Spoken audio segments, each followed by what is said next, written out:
नमस्कार। सम्मानित अभिभावकगण, बालक के शारीरिक और मानसिक, आध्यात्मिक, सामाजिक और संवेगात्मक परिस्थिति को सही दिशा देने के कारण श्री अरविंदो सोसाइटी का रूपांतर कार्यक्रम की प्रतिनिधि होने के नाते मैं संतोष आप सभी का अभिनंदन करती हूँ। जैसा कि कल कहा गया कि बीजांकुरण गर्भावस्था काल थी।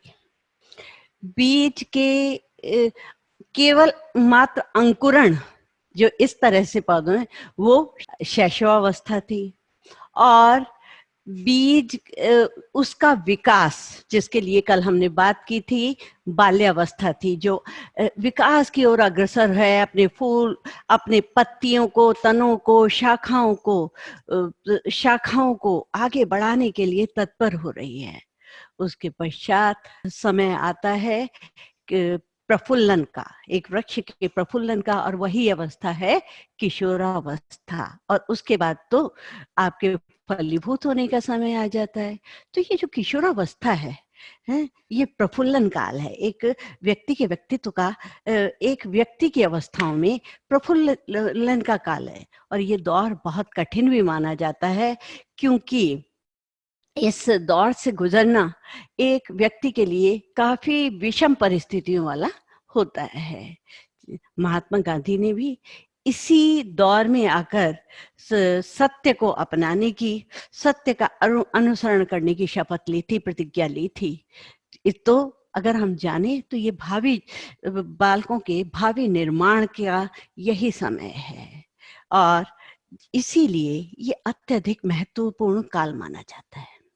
तो आइए इसके उपनामों के विषय में सोचते हैं। ये एडोलसेंस जो है, आपका किशोरावस्था जो है, इसके कई सारे उपनाम हैं, और उपनाम के अंदर ही इसकी विशेषताएं छुपी हुई हैं कि क्यों क्यों इसको ये नाम दिए गए। कितने सारे मनोवैज्ञानिकों ने शोध किया, कितने सारे विद्वानों ने इसके विषय में सोचा और पाया कि ये वास्तव में जीवन का एक महत्वपूर्ण काल है। देखिए, सबसे पहले तो इसको हम क्या देते हैं, उलझन की अवस्था। और ये उलझन की अवस्था क्यों है? क्योंकि इसमें शारीरिक और मानसिक विकास बहुत ही तीव्र गति से होता है, इतना तेजी से होता है कि बच्चा स्वयं में ही नहीं समझ पाता। तो इसलिए वो उलझन में रहता है, और उसके कार्यों में एक द्वंद्वता बनी रहती है, और इसीलिए वो कठिन काल की अवस्था कहलाता है। दुखी अवस्था, दुखी अवस्था क्या है? इसमें, इसके अंदर जब उसका कार्य प्रॉपर नहीं हो पाता तो उसके अंदर निराशा की भावना आ जाती है। जब उसके अंदर निराशा आती जाती है तो वो दुख का अनुभव करता है, दुखी अवस्था में आ जाता है। फिर संवेगात्मक परिवर्तन की अवस्था, क्योंकि इसमें इतने अलग अलग इतने तरह के विभिन्न प्रकार के संवेगों का आंदोलन हमारे शरीर में होता है, तो बहुत संवेगात्मक परिवर्तन की अवस्था हो जाती है।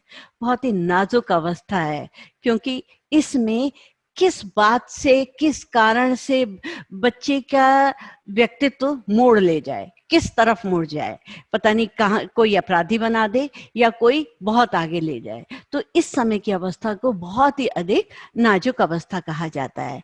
स्वर्ण काल, ये जो है व्यक्ति के का एक स्वर्ण काल होता है, क्योंकि भावी योजनाओं का निर्माण इसी काल में बालक करता है। तो ये एक मनुष्य का स्वर्ण काल भी है, क्योंकि इसके माध्यम से आप नए नए विचारों को, नई नई अभिरुचियों को स्वयं से प्रोत्साहित करके आगे बढ़ा पाते हैं। और ये है बसंत ऋतु का काल। बसंत ऋतु में जैसे तरह तरह के फूल खिले हुए होते हैं, कोई जल्दी झड़ जाते हैं, कोई काफी समय तक रहते हैं। इसी तरह से इसमें विभिन्न अभिरुचियां, विचार प्रस्फुटित होते रहते हैं, खिलते रहते हैं। तो ये वसंत है। और फिर एक सबसे बड़ी बात है, इसके अंदर बच्चे और बच्ची के अंदर काम भावना का भी उदय होता है, और बसंत ऋतु को इसलिए उसका सर्वश्रेष्ठ समय कहा जाता है। तो इसलिए भी इसको बसंत ऋतु या बसंत ऋतु की अवस्था कहा जाता है। और इसमें द्रुत एवं तीव्र विकास की अवस्था कहा जाता है, क्योंकि बहुत तेजी से बच्चे के अंदर, चाहे वो पढ़ाई में है, चाहे खेल में है, चाहे ऊर्जा में है, चाहे ये आपके परिस्थितियों के अनुसार तेजी से भागने की आदत होती है, चाहे वो शारीरिक है, चाहे मानसिक है, चाहे संवेगात्मक है, चाहे सामाजिक है। हर विकास में वो बहुत तेजी से तेजी से करता है। जो बच्चा पहले 4 लाइन पढ़ पाता था बाल्यावस्था में, आज वो पूरा 4 लाइन याद कर पाता था, पढ़ पाता था, परंतु आज वो पूरे की पूरा पाठ स्मरण कर लेता है, बहुत तेजी से उसको पढ़ता है। चाहे वो पढ़ाई में देख लीजिए और भी खेल कूद में भी देखिए, उसके अंदर बहुत तेजी से क्षमताओं का विकास होता है। और ये अमूर्त चिंतन की अवस्था है। जैसे कि एक शैशवावस्था में तार्किक चिंतन नहीं था, अतार्किक चिंतन था। तो यही मतलब समझिए कि शैशवावस्था पुनः लौट करके उसमें आ रही है, और वो जो है उसको उसके बिना सोचे समझे कार्य करने के लिए तत्पर हो जाता है। ये नहीं सोचता कि इसका परिणाम क्या होगा, पर उस कार्य को वो करना है। कभी कभी वो बहुत सोच समझ कर भी काम करता है, उन सारी चीजों पर, स्थितियों पर नियंत्रण करके कार्य करता है, तो तब भी वो एक स्थिति सुस्पष्ट बना लेता है। यानी कि इसका दिशा निर्देशन यदि सही ढंग से हो तो बहुत अच्छी तरह से विकास हो जाए।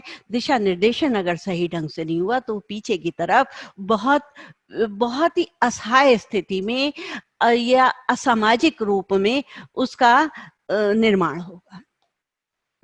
और इसको एक ऋतु के आगमन की अवस्था भी कहते हैं। आप देखेंगे जैसे ऋतुएं आती हैं, ऋतुएं धीरे धीरे करके आ जाती है, एकदम पता लगता है ये गर्मी जा रही थी, बरसात आ गई, बरसात से आते आते एकदम जाड़ा आ गया।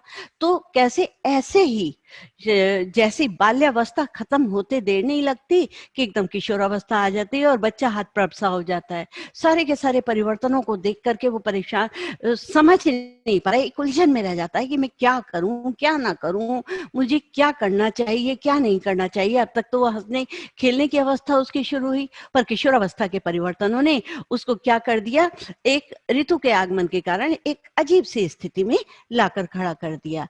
ये देखा जाए, और इसी तरह से ये इसको कहा जाता है ज्वार भाटे की अवस्था। जैसे कि एकदम से ज्वार आता है समुद्र में, जब तक ज्वार आया उसके एकदम थोड़ी सी कुछ ही समय पश्चात भाटा भी आ जाता है, यानी तेजी से उसके अंदर उमंगे जन्म लेती हैं, उमंगों की तरह होते हैं। परंतु कभी कभी क्या होता है, धीरे से जरा सी किसी एक छोटी सी बात से ही वो एकदम डाउन हो जाता है, उसके अंदर निराशा आ जाती है। और ये है, तो इस तरह से अगर हम देखा जाए तो ये पूरे मानव विशेषताओं का पूरा दर्शन उसके माध्यम से स्पष्ट हो जाता है। किसके माध्यम से? किशोरावस्था के माध्यम से। अब जैसे बहुत से लोग कहते हैं भैया बहुत कठिन समय है, बहुत ही उलझन की अवस्था है। तो कौन सी अवस्था ऐसी है जी कि जो आपके लिए समस्या से ग्रस्त नहीं है? गर्भावस्था आपने देखी, तो गर्भावस्था में भी बहुत परेशानियां थी, है, बहुत ध्यान से काम करना पड़ रहा था। शैशवावस्था में भी बहुत ध्यान रखना पड़ रहा था। आप देखिए कि इसमें बाल्यावस्था में कल आपने सुना था, उसमें भी बहुत ध्यान देना पड़ता था, तो किशोरावस्था में थोड़ा सा और ध्यान देना पड़ेगा। तो ये है। अब अगर आप प्राचीन स्थिति में जाएं तो प्रागैतिहासिक काल देख लो, क्या उसमें समस्याएं नहीं थी? नवपाषाण युग में समस्याएं नहीं थी? लौह युग में आयरन स्टेज में या आयरन एज में समस्याएं नहीं थी? यानी पर आप एक चीज सोचिए कि अगर इनमें समस्याएं आ रही थी तो समस्याओं के माध्यम से आविष्कार भी तो उत्पन्न हुए। आविष्कार की, तो जब हमारे सामने समस्याएं आती हैं तो हम उसके अनुसार आविष्कार करते हैं, शोध करते हैं और एक नई रचना का जन्म दे देते हैं। इसी तरह किशोरावस्था के साथ हम सही ढंग का व्यवहार करेंगे, सही सोच लाएंगे, तो शायद किशोरावस्था को एक सृजनात्मक अवस्था के रूप में देख लेंगे। अब आपको एक बात कहूं कि एक बार क्या हुआ कि एक पति और पत्नी थे। पति चाहता था कि मेरी संतान हो, हैं, मैं एक संतान चाहती हूँ। पत्नी कहती थी नहीं नहीं मेरे बस की नहीं है संतान वंतान का देखना, है, मैं तो एक कुत्ता लाऊंगी। काफी दिनों तक उन लोगों में झगड़ा चलता रहा, है, वो संतान का है वो कुत्ता का है। आखिरकार बहुत परेशान हो गए और एक काउंसलर के पास पहुंचे। काउंसलर के पास पहुंचे तो काउंसलर बहुत देर तक देखता रहा उसका और सारी बातें सुनता रहा, उनके झगड़ों में कहा। फिर उसके बाद बोला, अगर आपको अपना कारपेट गंदा कराना है तो आप कुत्ता ले आओ। और अगर आपको जिंदगी खराब करनी है तो संतान हो। तो संतान के माध्यम से तो बच्चा, क्योंकि जैसे मैंने बताया गृहस्थ धर्म है ही बहुत उसका का जिसमें बहुत सारी चीजें आपको छोड़नी पड़ती हैं, बहुत सारी अच्छी बातें अपनानी पड़ती है। कई बार हम देखते हैं कि बहुत बहुत बिगड़े बिगड़े ऐसे लोग होते हैं, विवाह के बाद भी सुधरते नहीं, पर संतान के आते ही एकदम सुधर जाते हैं। तो क्या है कि संतान हमको सुधार देती है। तो अगर जिंदगी खराब नहीं होने देती, जब हमारे सामने अपनी जिंदगी खराब नहीं होती, क्योंकि हमारे भोग विलास सारे के सारे समाप्त होते चले जाते हैं, और हमें उनको एक अच्छी प्रवृत्ति में लाने के लिए अब इस तरह की परिस्थितियां पैदा करनी पड़ती हैं जिससे कि उनका चरित्र निर्माण भली भांति हो सके। और अगर इस तरह का है तो फिर भाई तुमने शादी क्यों की थी? अगर तुम नहीं चाहते थे संतान तो फिर शादी करने की आवश्यकता ही क्यों थी? देखिए, सुख भोगने के लिए स्वर्ग होता है और दुख भोगने के लिए नरक होता है। पर उससे भी सुख दुख से भी ऊंचे उठने के लिए ये मनुष्य लोक होता है। जब इस मनुष्य लोक में होंगे तो आपको सुख भी मिलेगा और दुख भी मिलेगा। संतान से आप सुख भी प्राप्त करेंगे, दुख भी प्राप्त करेंगे। उसको दुख को सही ढंग से एक परिमार्जित करने का तरीका भी आपके पास ही होगा। तो क्यों ना हम अ, हम उसको प्राप्त करने के लिए हम उससे नए जन्म की पलायन क्यों करना चाहते हैं? हम क्यों पलायन करें उसके साथ? अगर हम पलायन करते हैं तो और भी कठिनाइयां हमारे सामने आ जाएंगी। पलायन सोचते हैं कि हम पलायन कर दें, तो पलायन से भी कोई समस्याओं का समाधान नहीं होता। पलायन से और भी अनेक तरह की कठिनाइयां आती हैं। तो उसके किशोर होती अवस्था से हम कैसे पलायन करें? हमें तो उसका सामना करना है और उसको एक उचित दिशा निर्देशन देना है, पर करते हम बहुत ही अलग हैं। तो हम नया जन्म क्यों चाहते हैं? इसी को उच्चतर और श्रेष्ठतर बनना है हमें। पर होता क्या है, माँ बाप बैठे हुए हैं, चिंता कर रहे हैं, बहुत उसमें तो कर रहे हैं, क्या करूं? ये तो ना ऐसा सीना तान के, जब बड़ा होता जाता है बच्चा तो एकदम उसके सामने खड़ा है, माता पिता के सामने खड़ा होने लगता है कि तो ऐसा सीना तान के खड़ा हो जाता है मेरे साथ। अरे हम भी तो बच्चे थे, क्या कहते हैं, एक इस ये हम तो कभी अपने माँ बाप के सामने बोलना भी नहीं जानते थे। अरे हम तो बस क्या है, जैसा वो कहते थे वैसा मानते हैं। एक ये देखो कि अभी इसमें समझ नहीं है, बिल्कुल समझ नहीं है, तो मनीरा बेवकूफ है, बिगड़ता जा रहा है, बस दोस्तों के साथ घूमता रहता है, तय कैसी कैसी बातें करने लगा है, सामने खड़ा होके कैसी कैसी बातें कर रहा है। हम तो कभी भी इस तरह की व्यवहार इस तरह का व्यवहार नहीं कर पाते थे। अरे हम तो अपने माता पिता से इतना डरते थे, चूं तक नहीं कर पाते थे। पर क्या कहते हैं, ये देखो ये हमारे साथ है, हमारी मोटरसाइकिल को लेकर घूम रहा है। इसे पता है कि पेट्रोल का दाम कितना बढ़ गया है? इसको क्यों? जब ये फिजूल खर्ची करने पे लगा हुआ है। ये तो क्या कहते हैं, फिजूल खर्ची करेंगे, नवाबजादे बनेंगे। अरे जब तू कमाएगा तभी तुझे इसको पता चलेगा कि किस तरह का। घूम ले, बाप के बेटे पर, बाप के पैसे पर ऐश कर ले, है ना, इस तरह से। और क्या कहते हैं, अरे अपने उसके माँ और पिता एकदम चीख रहे हैं, बच्चे को लेकर घर में घमासान हो रहा है। अरे छुप छुप कर स्मोक कर रहा था, स्मोक कर रहा था। अरे और उसमें क्या करते हैं, उसके जो भाई बहन होते हैं वो भी आग में घी डालते रहते हैं, और उससे क्या है, बात बढ़ती चली जाती है। और जब उसको डांटा तो क्या कहते हैं, उसने जरा उसमें कहा नहीं आपसे ये झूठ बोल रहा है, ये कर रहा है। तो कहते हैं अच्छा, आंख मिलाकर नजर मिलाकर के बातें कर रहा है, और नेता बना रहता है सारे दिन। और लड़की से माएं कहती हैं, अरे बाहर खड़े खड़े मुस्कुरा मुस्कुरा से किससे बातें कर रही थी? लड़के से कहते हैं तू किसको ताड़ रहा था, इतनी देर से खड़ा हुआ, मैंने देखा था तुझको। वो कह रहा है जी मैंने तो कुछ नहीं करा। नहीं तू कर रहा है, क्योंकि आप अंदर से इनसिक्योर फील कर रहे हैं उसके लिए। उसकी गलती नहीं है, पर उसको ना आपने समझाया ना कुछ है, एकदम उसके ऊपर दोषारोपण कर दिया, तो उसके अंदर तो आक्रोश आएगा ही बहुत। उससे क्या है, आप क्या करते हैं, उस पर प्रभुत्व जमाते रहते हैं, कहते हैं तू बड़ा नेता जमा हो रहा है, देख तेरी नेतागिरी तो मैं निकालता हूँ। उसको डांटते हैं, डपटते हैं, और कभी कभी तो उस पर हाथ भी रख देते हैं। लड़की पर भी माही रख देती हैं, लड़के पर भी बाप रख देते हैं। पर उससे क्या हुआ कि धीरे धीरे क्या है, हम कहते हैं अच्छे इसके हार्मोन डेवलप हो रहे हैं, इन हार्मोन्स ने तो इसकी बुद्धि को ही हड़ लिया। और उससे क्या होता है, आपकी माता पिता अभिभावक की और बेटा और बेटी की दोनों की केमिस्ट्री जहरीली हो जाती है। अब इस तरह की अगर आप परिस्थिति करेंगे तो कैसे काम चलेगा। तो इसलिए ज्ञान की ओर आगे बढ़ने की सबसे पहली शर्त है कि हम अपने अज्ञान को स्वीकार कर लें। किंतु समस्या ये है कि हम अपने अज्ञान को ही ज्ञान समझ लेते हैं। हम सोचते हैं हम तो बहुत समझदार हैं, हम अपने बच्चे को इस तरह समझा रहे हैं, इस तरह से कर रहे हैं। कभी हमने ये नहीं सोचा कि खूबियां भी उसमें होंगी जरूर, खूबियां भी उसमें होंगी जरूर, क्यों किसी के ऐब ही देखा करूं। पर हम क्या करते हैं कि उस पर भरोसा ही नहीं करते, उसकी बस उसके ऐब ढूंढने में ही लगे रहते हैं, और उसकी खूबियों पर तो हम भरोसा ही नहीं करते। अरे उस पर विश्वास करना तो सीखो, है तो आपका ये अंश, जैसे आप थे वैसे ही तो ये होगा। आप अपना पिछला समय क्यों नहीं याद करते, उस समय का वो याद करके तो देखिए कि आप क्या करते थे। हैं, बस ये था कि आप अपने माता पिता के सामने नहीं बोल पाते थे। क्यों नहीं बोल पाते थे? क्योंकि आप उनसे भयभीत रहते थे। आपके माता पिता ने कभी आपको बोलने का मौका ही नहीं दिया, और आपके अंदर इतना आतंक और भय बैठा कर रख दिया कि वो जवाब किस माध्यम से दे। तो इस तरह से ही तो क्या हुआ, बच्चा नहीं चाहता, अगर देखा जाए तो बच्चा ऐसी स्थिति नहीं चाहता, बिल्कुल नहीं चाहता। वो तो उसको मजबूर कर दिया जाता है। आखिर कब तक नहीं, आवेगों की उम्र है, संवेगों को पे नियंत्रण करना उसको आता नहीं, क्योंकि समझाया भी नहीं गया, उसको इस तरह से बताया नहीं गया, तो क्या करेगा। संवेग आवेगों पर नियंत्रण नहीं कर रहा, और वो फट पड़ा बुरी तरह से, आपके सामने एकदम विस्फोट हो जाता है। अब आपको और बुरा लगता है, आपको अपनी बेइज्जती महसूस होती है। चाहे लड़की हुई, लड़की माँ पर भी होती है और लड़का बाप पर होता है, और कभी कभी तो दोनों ही है। माँ पर तो लड़का अक्सर ही बिफरता रहता है। बाद में अगर आप उसके सामने देखो, तो अगर उस समय शांत हो जाओ तो देखना थोड़ी देर में ही बच्चा एकदम आंसू बहाने लगेगा, और उससे लपट के कहेगा पापा मुझसे गलती हो गई, मम्मी मुझसे गलती हो गई। बेटी भी कहेगी सॉरी, पता नहीं मम्मी मेरे से कैसे निकल जाता है, आप ऐसा क्यों बोल देती हो, मुझे ऐसा क्यों कह देती हो। तो उसके अंदर से आंसू ही आंसू की धार निकलती है। उस समय क्या होता है, आपको उसको गले लगा लेना चाहिए।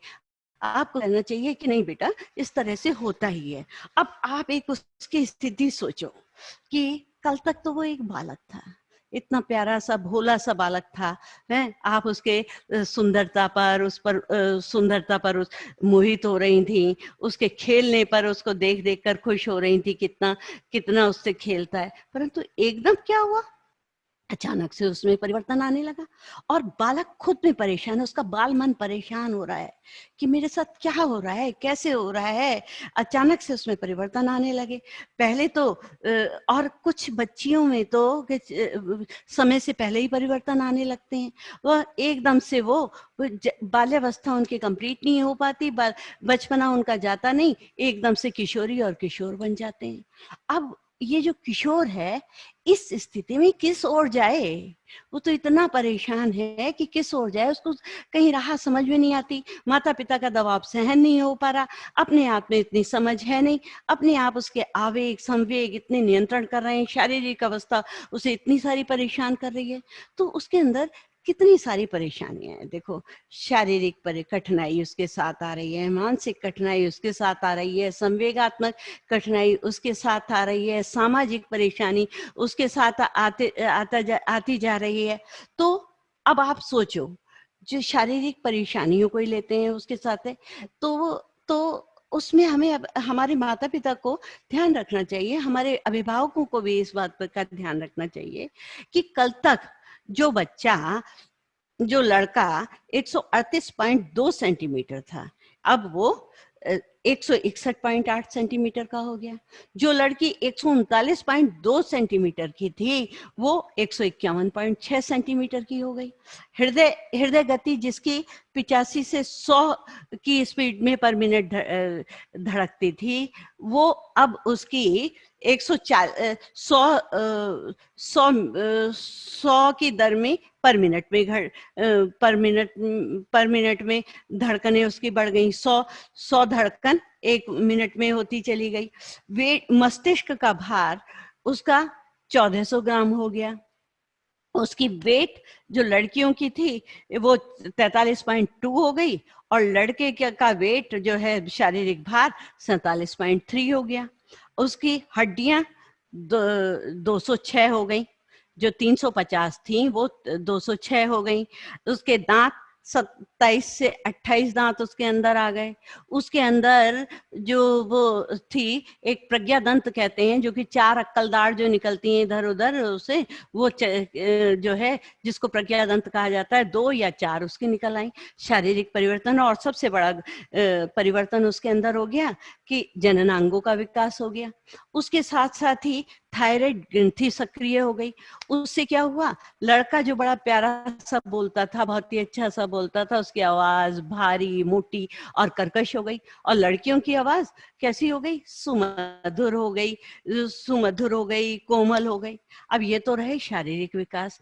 और जो बच्चा इतना सुंदर लगता था उसके अंदर दाढ़ी मूछ निकल आई, तो उसके अंदर थोड़े थोड़े से रोए चढ़ने लगे, तो उसे अंदर से कुछ अजीब अजीब फील होने लगा कि ये सब क्या हो रहा है, अभी तक तो मैं बच्चा था अब ऐसा हो गया। लड़कियां खुद अपने शारीरिक परिवर्तनों को देख देख करके, यानी एक जो लड़की थी वो एक स्त्री की तरफ जा रही है, एक लड़का जो है वो पुरुषत्व की तरफ जा रही है। उसके अंदर मातृत्व के गुण विकसित हो गए और इसके पुरुषत्व के गुण विकसित हो रहे हैं। तो वो एक समझ नहीं पा रहे कि अभी तक तो हम बच्चे थे, अब क्या हो रहा है ये हमारे साथ।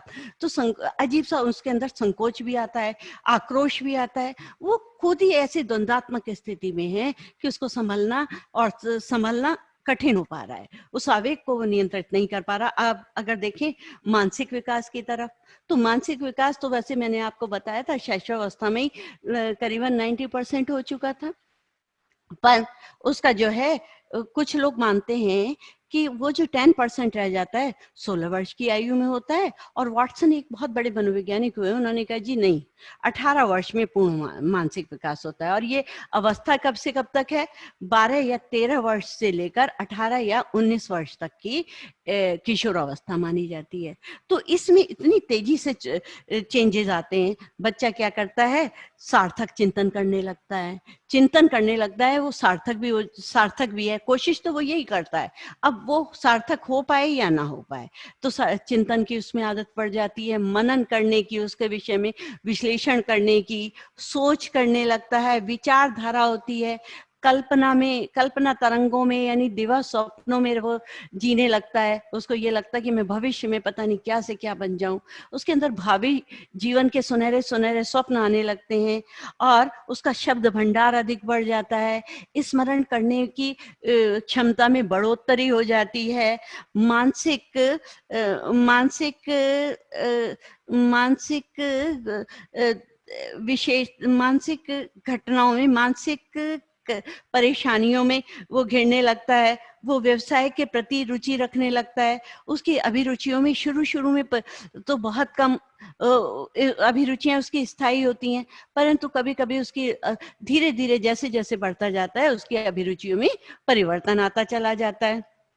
और उसको रूप के प्रति भी चिंता होने लगती है कि मैं कैसा लग रहा हूँ। लड़कियां जो है नारीत्व सुलभ रूप की इच्छा करने लगती हैं और पुरुष शारीरिक बल और स्वस्थ रहने की इच्छा करता है। उसके लिए वो दोनों प्रयत्नशील रहने लगते हैं, स्वयं को बड़ा समझने लगते हैं। और हम तो स्वयं बड़े होते जा रहे हैं, भी बड़े होते जा रहे हैं, पर जो है दूसरे लोग उन्हें बच्चा समझते हैं। उसका भी अंतर्द्वंद उन्हें बहुत परेशान करता रहता है।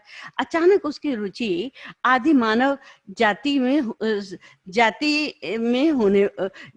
होने लगती है, जैसे कि आदि मानव रहा करता था उस तरह की उसकी रुचि होने लगती है। वो समझौता करने की उससे कोशिश करते हैं पर परेशान हो जाते हैं, क्योंकि समझौता होता नहीं, क्योंकि मानसिक आवेग उन्हें परेशान करते हैं और समझौता करने में वो एक अंतर्द्वंद के शिकार होते चले जाते हैं।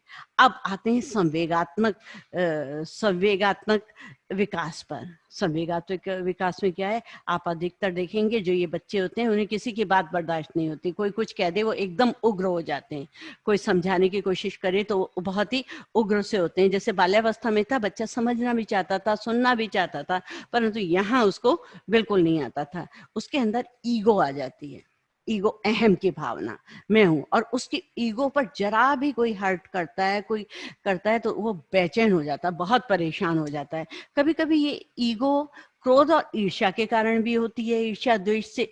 और कभी कभी ये ईर्ष्या द्वेष के माध्यम से क्रोध होता है और उससे ईगो हर्ट होने लगती है। तो ये दोनों ही परिस्थितियां होती हैं। कभी कभी वो और उसके अंदर शैशव की भांति ही पुनरावृत्ति होती जाती है उसके संवेगों में, जैसे वो हंसना रोना, जैसे मैंने अभी थोड़ा सी देर बताया कि बच्चा रोने लगता है, फिर कर तो जाता है आपके साथ बदतमीजियां या बेवकूफियां कर तो जाता है, उसका व्यवहार बहुत गंदा हो जाता है, परंतु उसके बाद तुरंत वो मानता है, उसके बाद रोने लगता है, हंसने लगता है। तो जैसे कि एक शिशु किया करता था, उसी तरह की उसकी मानसिक स्थिति बनती चली जाती है। वो एक ऐसी मानसिक उद्वेलन की अवस्था में, जो कि शिशु के हिसाब से होते हैं, वैसी संवेगात्मक स्थितियों की पुनरावृत्ति होती चली जाती है। उसके मस्तिष्क जो है, मन भी और मस्तिष्क भी दोनों ही चंचल और अस्थिर होने लगता है। प्रारंभ में अभिरुचियां स्थिर होती हैं, परंतु बाद में वो स्थायी होने लगती हैं। प्रारंभ में रुचियां स्थायी होती हैं, परंतु बाद में उसको वो अस्थायी होने लगती हैं, उसकी रुचियों में परिवर्तन आते चला जाता है। वो भय उसके अंदर भावी जीवन को लेकर भय व्याप्त हो जाता है कि पता नहीं आगे मैं कुछ कर पाऊंगा कि नहीं कर पाऊंगा। एक भयावह उसके अंदर स्थिति होती है, उससे वो नियंत्रण का प्रयास भी करता है, परंतु बहुत परेशान हो जाता है। यौन ऊर्जा का दबाव उसके अंदर बढ़ने लगता है, उसे किसी भी उसमें परिस्थिति में संतुष्टि नहीं मिलती। उस संतुष्टि के खोजने के लिए उसके अंदर आवेग आते रहते हैं, बड़े अजीब से आवेग आते रहते हैं। और क्या होता है कि वो जब कोई वस्तु उसको नहीं मिल पाती, वो सोचता है सब चीजें मेरे पास होनी चाहिए, बल भी बुद्धि भी सब। जब नहीं मिलती तो वो दूसरे से छीनने के प्रयास करता है। और घर में जब उसको प्रेम नहीं मिलता, घर में कोई उसकी बात को नहीं समझता, तो अक्सर ही मैंने देखा है कि बच्चे घर से भागने की कोशिश करते हैं। अगर आप कहोगे कि घर से भागकर आया हुआ बच्चा कौन होगा, किशोर ही होगा। कभी ना तो प्रौढ़ होगा ना छोटा बच्चा होगा, बल्कि कौन जाता है, किशोर घर से छोड़कर जाता है, क्योंकि वो कहता है मुझे घर में कोई समझने वाला ही नहीं है, मेरी तो कोई बात सुनता ही नहीं है। तो अक्सर और कई बार बहुत ज्यादा परेशानी स्थिति में होती है, मानसिक अवस्था भी उसकी खराब होने लगती है, डिप्रेशन में, तनाव में, हताशा में जाने लगता है, और उसके अंदर आत्महत्या तक की भी प्रवृत्ति आ जाती है। तो ये एक संवेगात्मक उसका एक उद्वेलन वाला विकास हो रहा है। उसके संवेगों को समझने की स्थिति एक माता पिता के लिए उसको समझना बहुत अधिक आवश्यक है। अब आइए हम देखते हैं कि उसके अंदर सामाजिक विकास किस तरह से हो रहा है। ये सामाजिक विकास, जैसे मैंने शुरू में आपको बताया, उसके अंदर नेतृत्व के गुण विद्यमान होने लगते हैं। दोस्त तो उसके कुछ ही होते हैं, मतलब एक या दो दोस्त होगा, जैसे समूह में तो रहेगा, पर उसका विशेष दोस्त एक ही होगा, कि एक या दो होंगे, जिससे कि वो अपनी सारी बातें भली प्रकार शेयर कर सके। हर किसी को नहीं बताना चाहता, पर नेता बनने का उसके अंदर बड़ा शौक होता है, उसके अंदर नेतृत्व की इच्छा होने लगती है। और क्या है, वीर पूजा। वीर पूजा माने किसी को भी आदर्श बना लिया, सब कुछ है उसके लिए। और उसकी बात का जैसे लकीर का फकीर होना या अंधे होकर के अंधानुकरण करना, वो उसके अंदर आ जाता है।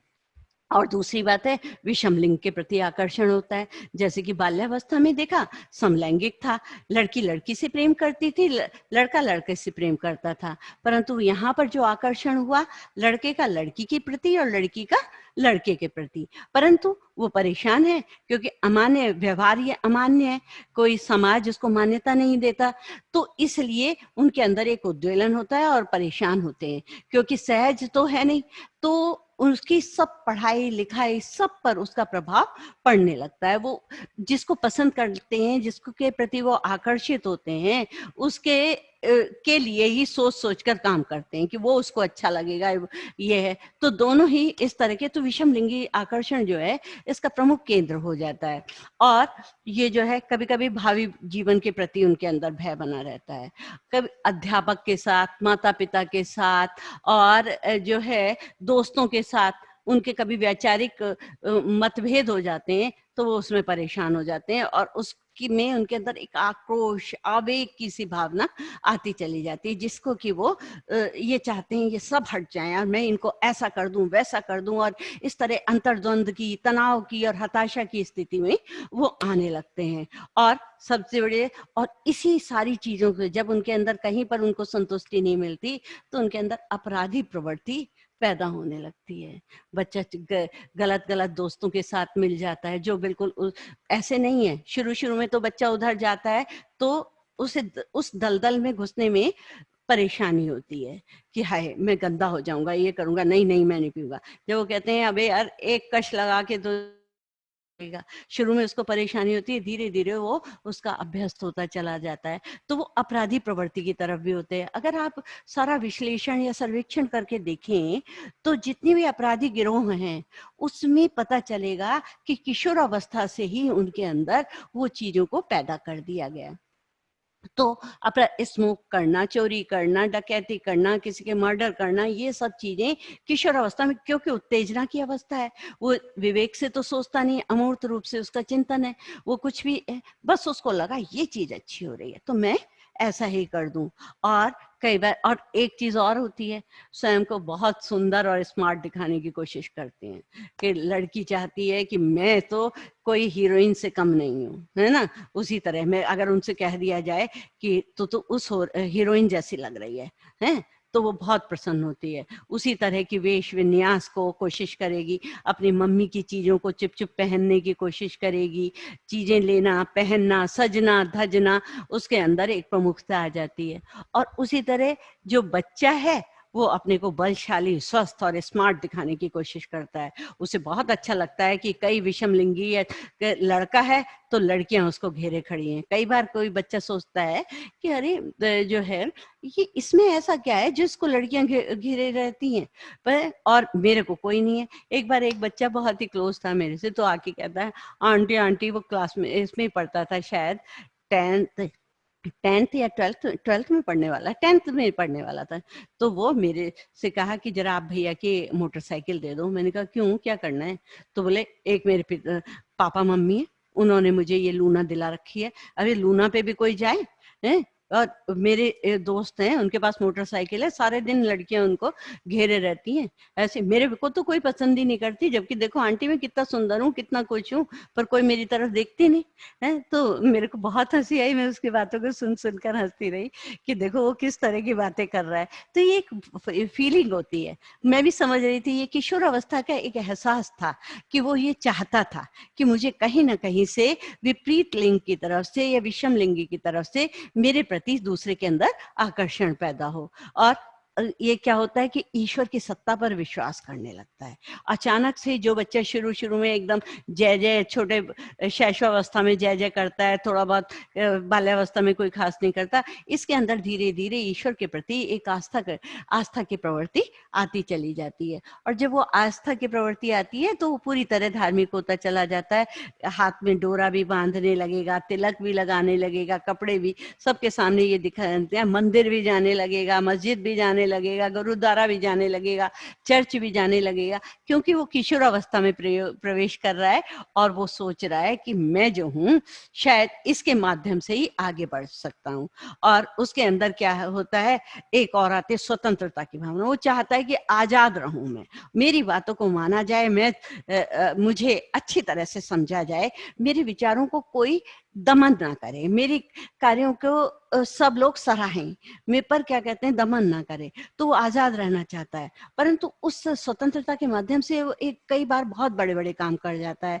जैसे कि उसके अंदर देश प्रेम के प्रति त्याग आ जाता है, और आपका बलिदान की भावना आ जाती है, परोपकार की भावना आ जाती है, सहयोग की भावना आ जाती है, दूसरे के प्रति सहानुभूति होती है। अक्सर आप देखेंगे कोई वृद्ध जा रहा होगा तो किशोर जो जाकर उसको सहारा दे देगा, प्रौढ़ जा रहा होगा तो सोचेगा मेरा टाइम इतना खराब हो रहा है। पर किशोर अवस्था के अंदर इतने जो सामाजिक गुण हैं वो ज्यादा विद्यमान होते हैं, और वो कोशिश करता है कि कोई दया, किसी के प्रति, कोई भिखारी है किसी के प्रति, उसको देख करके उसके अंदर दया, ममता, त्याग, इस तरह की भावनाएं आती हैं। और वो चाहता है, उसकी मित्रता बड़ी गहरी होती है। जो समूह के साथ, तो पूरे समूह के साथ तो मित्रता नहीं करता, उसका नेतृत्व करना तो चाहता है, पर वो मित्रता किसी एक से करता है और उसके लिए सब कुछ समर्पित करने के लिए तैयार होता है। दूसरों से भी लड़ सकता है, अपने घर में भी उसके विषय में अगर कहा जाए तो उसे अच्छा नहीं लगता, और वो घर वालों से भी अपने मित्र के लिए लड़ लेता है। और समाज सेवा की भावना होती है, वो किसी न किसी तरह से चाहता है कि मैं समाज समाज सेवा में जुट जाऊं, मैं इस तरह का करूं, समाज को हमारी जरूरत है, हमें करना चाहिए, इस तरह की बात उसके अंदर आती है। उसकी मित्रता उसकी एक विशेष पहचान बन जाती है और समूह के कार्य करने में वो बहुत खुश रहता है और अमान्य व्यवहार को करने के प्रति उसके प्रति इच्छा होती है, परंतु वो कोशिश करता है कि मैं किस तरह से इसका दमन करवा पाऊं। अब जो भी बालक का झुकाव, अब इन सारी परिस्थितियों को, इन सारे विकासों को देख करके हम एक बात कह सकते हैं कि बालक का झुकाव जिस ओर पर होता है उसकी जीवन, उसी दिशा में उसका जीवन बढ़ता है। मतलब उस किशोरावस्था में जो झुकाव उसके अंदर होंगे, जिसके प्रति उसकी अभिवृत्ति होगी, यानी समाज सेवा के प्रति होगी, पढ़ाई के प्रति होगी, किसी रचनात्मक कार्य के लिए होगी, तो वो उसी दिशा में उसकी जीवन दिशा उसी तरह हो जाती है। अब उसके एक तो ये आइडियल एज भी है। अगर इन सारी बातों को देखें, जैसे मैंने आपको बताया, आप वैसी स्थिति को जो परेशान करने वाली स्थितियां हैं उसको छोड़ दें तो कई चीजें ऐसी हैं जो कि एक आइडियल हैं, जो कि उसके जीवन का आदर्श बन सकती हैं। तो काश ऐसा हो कि हम उसकी आइडियलिटी को ही ध्यान देते रहें, है। अब वो असंभव कार्य को भी संभव कर लेता है, वो अपनी ऊर्जा को इस तरह से इस्तेमाल करता है कि वो जो है ना असंभव कार्य को भी संभव करने की क्षमता रखता है। तो अगर उसको देखा जाए तो ये भी उसके सकारात्मक रूप है। तो अब पर होता क्या है, हमारे माता पिता, जैसा कि मैंने पहले कहा, वो उसके प्रति हमेशा आक्रोश में भरे रहते हैं, उसके किसी चीज को पसंद नहीं करते। अरे मैं उनसे ही कहना चाहती हूँ, ये तो एक विकास का चरण है, इसके अवस्था के व्यक्ति के विकास के अवस्थाओं का चरण है, उसको तो ध्यान से देखो। ये तो आपके लिए बहुत खुशी का पल है और प्रौढ़ता की ओर बढ़ता हुआ कदम है। आधारभूत व्यवहार सिद्धांतों के माध्यम से आप उसका ज्ञान करें और उसके प्रति वैसी ही क्रियाओं को अपनाएं। अब जब वो छोटा था, जब वो रेंगता था, क्रॉल करता था, तो आप बड़े खुश होते थे, कई बार खुद भी जमीन पर घुटनों से चलते हुए प्रसन्न होते थे, हैं? अरे आज जब वो झूमना चाहता है, प्रसन्न होना चाहता है, तो आज आप क्यों नहीं उसके साथ झूमना चाहते? उसके साथ झूमिए, तो उसके साथ साथ खड़े रहिए, उसके साथ खुश होकर उसकी बातों के भागीदार बनिए, उसके साथ साथ उसके हर चीज को सुनने की आदत डालिए। पर क्या होता क्या है, माता पिता से अगर कहें कि आप ऐसा करिए, तो कहते हैं मैं तो भैया ऐसा ही हूँ, मैं नहीं बदलने वाला, मैं क्यों बदलूं, मैं तो ऐसा ही हूँ, मैं नहीं करता। अरे अगर मैं कहूँ तो बदकिस्मती से आप ऐसे बाप हैं, क्योंकि आप जो बाप बने हैं वो बदकिस्मती है आपकी।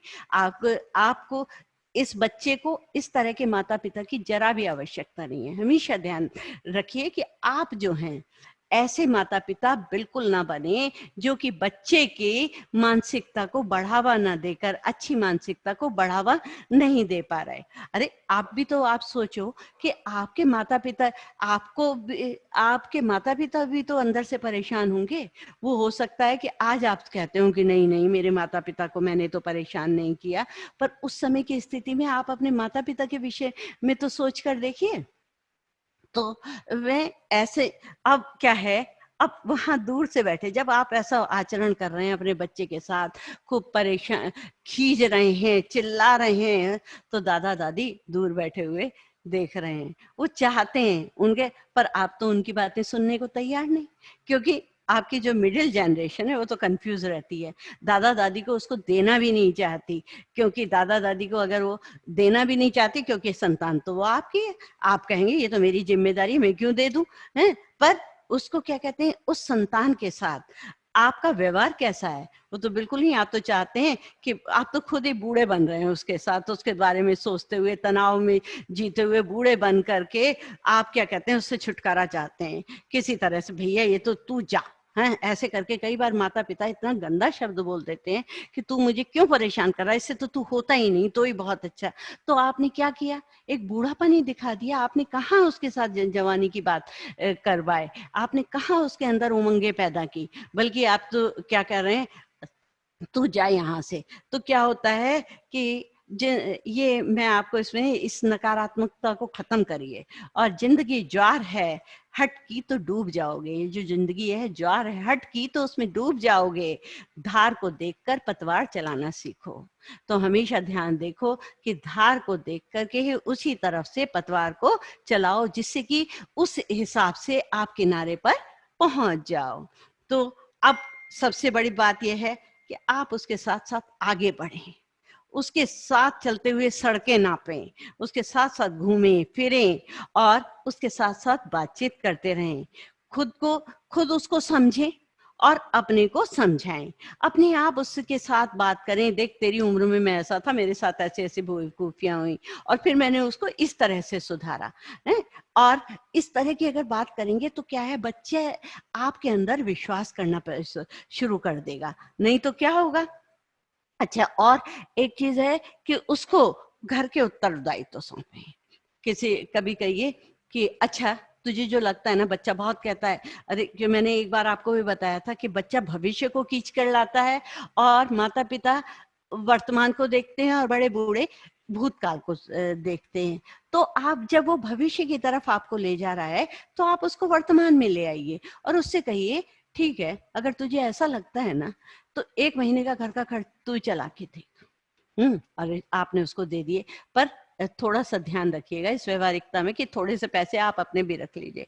अब उसको सोचिए, अब आप ताज्जुब करेंगे, वो एक छोटी हरी मिर्च भी खरीद कर लाएगा ना, तो उसका भी हिसाब लिखेगा, उसके टमाटर लाएगा उसका भी हिसाब रखेगा, और छोटी छोटी चीजों का बहुत अच्छी तरह से प्लानिंग करेगा पैसे की, कि यहाँ ये है, यहाँ वो है। अगर आपको लगे अब आपको लग रहा है, आप चुपचाप देख रहे हैं, तो आपको लग रहा है ये तो जो ना ज्यादा फिजूल खर्ची करे, तो अगर आपको सुबह नाश्ते में प्रॉपर चीज नहीं मिल रही है, तो आप परेशान मत होइए, ये तो उसकी जिम्मेदारी है, वो खुद ही अपने आप सीखेगा। तो उसे उत्तरदायित्व सौंपने की उसको आदत डालिए, वो अपने आप देखेगा कि इस समय ये चीज खत्म हो गई तो मुझे क्या है, और वो 1 ही महीने में सारी वस्तु स्थिति को समझ जाएगा, और उसको पता लग जाएगा कि हाँ पापा मम्मी कैसे कैसे घर चलाते हैं अपने। उसके उन उत्तरदायित्वों का एहसास तो कराइए उसे, उससे सलाहें लीजिए। कोई भी अगर घर में परिस्थिति पैदा हो रही है, तो उसको अवॉइड मत करिए, उसको नेग्लेक्ट मत करिए, उससे बैठा करके चलते फिरते उसको सलाहें लेंगे। अगर आप उसको मौका देते हैं तो आप चमत्कृत हो जाएंगे, इतना चमत्कृत हो जाएंगे कि वो सोचेंगे कि आप सोचेंगे, अरे ऐसा दिमाग तो मेरा भी नहीं था, इसने कहाँ से ऐसी चीज ला करके मेरे सामने खड़ी कर दी, ये तो कमाल कर रहा है, ये तो बहुत बड़ी बात है। ठीक है, पर उसको बताइए भी कि देख तेरी ये वाली सलाह मुझे बहुत अच्छी लगी, तूने क्या कहते हैं इतनी अच्छी सलाह दी, इससे तो मेरा बहुत बड़ा काम बन गया। तो कई बार बच्चा क्योंकि वो आधुनिकता में जी रहा है, वो परिस्थितियों को देखता है, तो वो उसके माध्यम से, और जब आप उसको ये अधिकार दे देते हैं तो उस दायित्व को वो भली प्रकार से निभाता है। उसके बाद क्या करता है कि वो इस तरह की सलाह आपको देता है कि आप जो है एकदम हतप्रभ से रह जाते हैं, अरे वाह मेरा बच्चा तो इतना बड़ा हो गया, कितना समझदार हो गया। तो उससे आप सलाहें लीजिए, और उसको विस्तार का मौका दीजिए, उसको फैलने दीजिए, उसको सिकोड़िए मत। अगर आप उसको विस्तार देंगे तो देखिएगा आप क्या है, उसकी नई क्षमताओं को, इसकी नेतृत्व क्षमता है, उसको बढ़ावा दीजिए, उसको वाद विवाद प्रतियोगिता में उसको आगे लेके जाइए, अगर काव्य सम्मेलन है उसमें लेकर के जाइए, या फिर जो आपके सामाजिक आयोजन है वहां पर भी उसको लेकर के जाइए, और उसको स्वयं निरीक्षण करने दीजिए, उसको देखने दीजिए कि किस किस तरह से कैसे कैसे समाज में व्यवहार होता है, किस तरह से संवेगों का संतुलन पैदा किया जाता है, और किस तरह से मानसिक विकास होता है। उसको उपदेश मत दीजिए, डांटिए नहीं, डपटिए नहीं, उपदेश से तो वो खींच जाएगा बिल्कुल बुरी तरह से। और जो है अगर आप उसे सिकोड़ेंगे, अगर आप उसकी सारी प्रतिभाओं को, उसके बातों को, उसके आवेगों को, उसके सब तरह के विकास को अगर सिकोड़ेंगे, तो आपके लिए समस्या बन जाएगा। आप ना ये कहिए कि मैं तो कंक्रीट ब्लॉक, आप एक कंक्रीट ब्लॉक हैं जैसे, तो और आपका बच्चा भी कंक्रीट ब्लॉक है ना, एक ईंट की तरह से समझ लीजिए, एक ब्लॉक है। आप उसको बहुत अच्छी तरह से जोड़ेंगे तो एक निर्माण हो जाएगा। अगर आप उसके अंदर घर्षण पैदा करेंगे तो क्या है, टूट जाएंगे। जब घर्षण से आप जब टूट जाएंगे तो क्या है, तो आप इतने जुनून से उसको जोड़िए कि वो एक शानदार व्यक्तित्व बन जाए, और घर्षण करेंगे तो टूट जाएगा।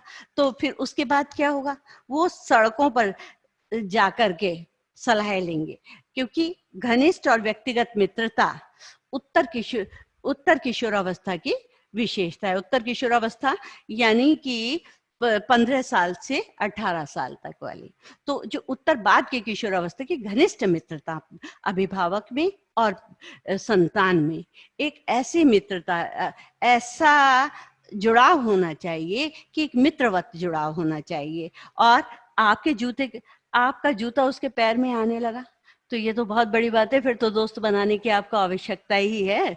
और आप उस पर जो है, अब अगर आपने ऐसा कर दिया, उसके दोस्त नहीं बने, तो वो सड़क पर सलाहें लेने लगेंगे, सड़क पर चलते फिरते लोगों के साथ सलाहें लेंगे, और वो आपके के बच्चे का क्या हश्र करेंगे, क्योंकि उसे तो वही दोस्त अच्छे लगेंगे, क्योंकि वो घटिया दोस्त तो हैं। वो तो उसके अंदर तो इतना अनुभव नहीं है कि वो घटिया है, पर उसे ये तो लगेगा कि ये जो है ना, कम से कम मेरे को सारे दिन उपदेश तो नहीं देता है, ये मेरे को समझता तो यही है। तो उस घटिया दोस्त के साथ साथ रहने लगेंगे, सड़क पर जाकर वो उनसे सलाहें लेने लगेंगे। और दूसरे वो स्वामित्व तो वो बच्चा जो है, घटिया दोस्त है, उस पर स्वामित्व तो नहीं जता रहा, उसको ये तो नहीं बता रहा कि मैं तेरा स्वामी हूँ। आप उसको स्वामित्व जता रहे हैं, आप उस पर प्रभुत्व स्थापित कर रहे हैं, आप उसको डांट रहे हैं, डपट रहे हैं, उपदेश सुना रहे हैं। तो उससे क्या है, वो आपसे जुड़ेगा या दूर हटेगा। तो आप ऐसे माता पिता भी मत बनिए। और कभी भी ये मत सोचिए वो तो समय निकल गया शैशवावस्था का, बाल्यावस्था का, जब आप उसको अपनी संपत्ति या अपना जायदाद मानते थे। इस समय उसको स्वाभाविक रूप से खेलने का मौका दीजिए, उसको अपनी जायदाद मत मानिए, नहीं तो वो खड़े होकर कहेगा मैं तुम्हारी जायदाद नहीं हूँ, मुझे ज्यादा मत बोलो, मुझे इस तरह से मत करो।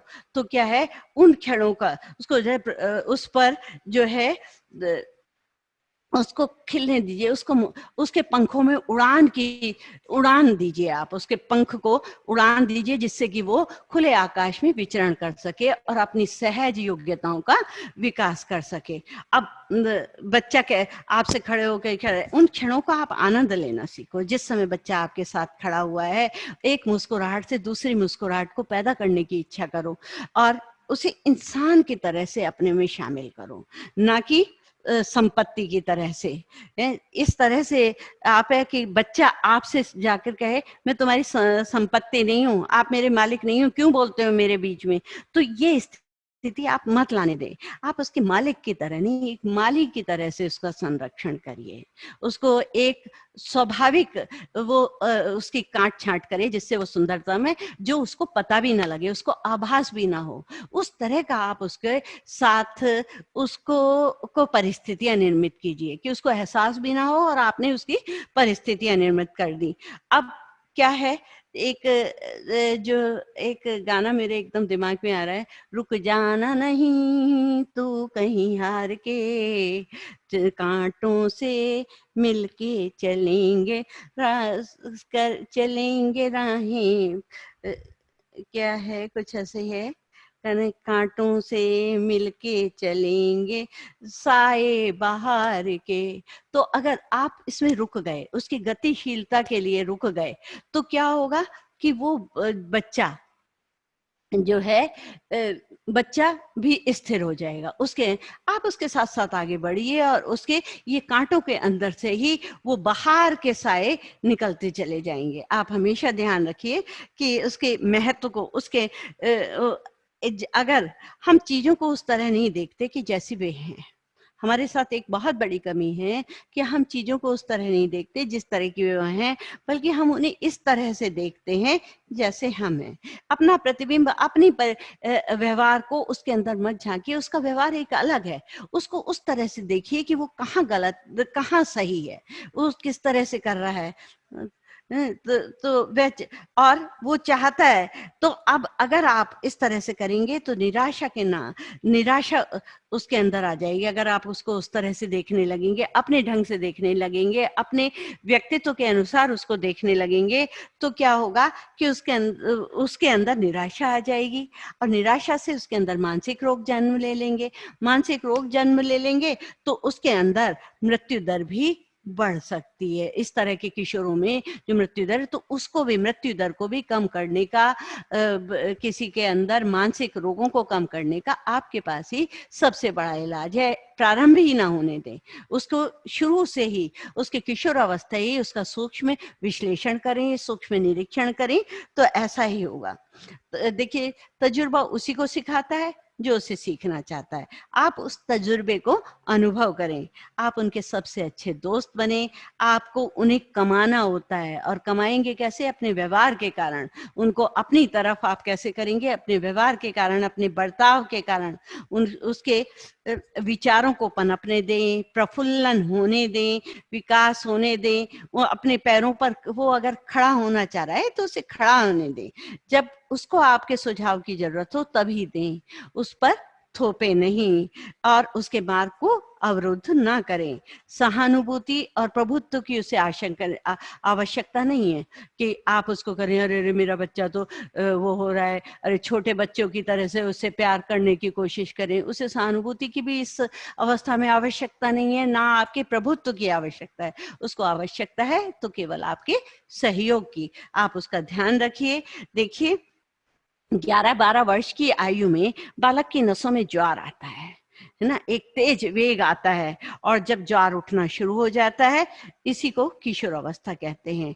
ज्वार का समय रहते ही उपयोग कर लिया जाए तो इसकी शक्ति और धारा के साथ साथ नई यात्रा आरंभ कर दी जाए तो सफलता प्राप्त की जा सकती है।